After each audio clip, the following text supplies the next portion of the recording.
ತಾಯಿ ಬನಶಂಕರಮ್ಮನ ಸಾಮೂಹಿಕ ಅಡಿಯಲ್ಲಿ ತಾಯಿ ಪಟ್ಲದಮ್ಮ ಲಕ್ಷ್ಮೀ ಪಟ್ಲದಮ್ಮ ದೇವಸ್ಥಾನ ದೊಡ್ಡಯ್ಯನಪಾಳ್ಯ ಈ ಒಂದು ಸನ್ನಿಧಾನದಲ್ಲಿ ಇವತ್ತು ತಾಲೂಕಿನ ಒಂದು ಇಲ್ಲೇ ಕಸ್ಬಾ ಹೋಬಳಿ ಅಲ್ಲ, ಇದು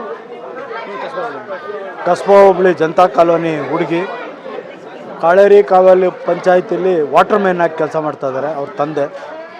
ಒಂದು ಮಾಗಡಿ ಟೌನು, ಇನ್ನೊಂದು ಅಜ್ನಹಳ್ಳಿ, ಒಂದು ಕೂಟ್ಕಲ್ಲು. ಈ ನಮ್ಮ ತಾಲೂಕು ವ್ಯಾಪ್ತಿಯಲ್ಲಿರ್ತಕ್ಕಂಥ 3 ಜೋಡಿ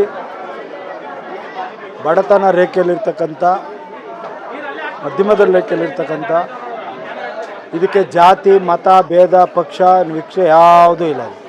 ಇಲ್ಲಿ ಒಂದೇ ಬಡತನ ರೇಖೆಯಲ್ಲಿರ್ತಕ್ಕಂಥ ಯಾವರೇ ಇರ್ಬೋದು, ಅವರು ಒಂದು 3 ಡೇಟನ್ನು ಕೊಟ್ಟರೆ ನಾವು ಅವ್ರಿಗೆ ಸರಳವಾಗಿ ಈ ಥರ ಮದುವೆ ಮಾಡಿಕೊಡೋದಕ್ಕೆ ನಾವೊಂದು ಎಲ್ಲ ಒಂದು ಟೀಮ್, ಮಾರಪ್ಪ ಇರ್ಬೋದು, ಶಶಿ ಇರ್ಬೋದು, ಕಿರಣ ಇರ್ಬೋದು, ವಿನಯ್ ಇರ್ಬೋದು, ಮಣಿ ಇರ್ಬೋದು, ಕುಮಾರ್ ಇರ್ಬೋದು, ನಮ್ಮ ಪಾಂಡು ಇರ್ಬೋದು, ಧನಂಜಯವ್ರು ಇರ್ಬೋದು, ನಮ್ಮ ವೀರಭದ್ರಪ್ಪ ಇರ್ಬೋದು, ಎಲ್ಲರೂ ಒಂದು ನಾವು ಪಕ್ಷದ ಚಿಹ್ನೆ ಹಿಡಿದು ಮಾಡ್ತಾಯಿಲ್ಲ.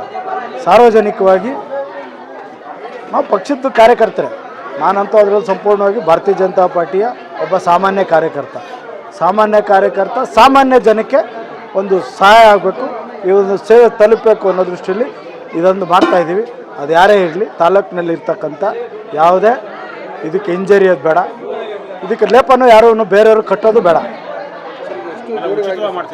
ಉಚಿತವಾಗಿ ಎಲ್ಲ ಉಚಿತವಾಗಿ ಅವರಿಗೆ ಮಾಂಗಲ್ಯದಿಂದ ಹಿಡಿದು, ಕಾಲುಂಗುರದಿಂದ ಹಿಡಿದು, ಸಮವಸ್ತ್ರದಿಂದ ಹಿಡಿದು, ಕಂಕಣದಾರ, ಹಿಂದೂ ಸಂಪ್ರದಾಯದಲ್ಲಿ ಕಂಕಣದಾರ, ಬಾಚುಂಗ, ಪೇಟ,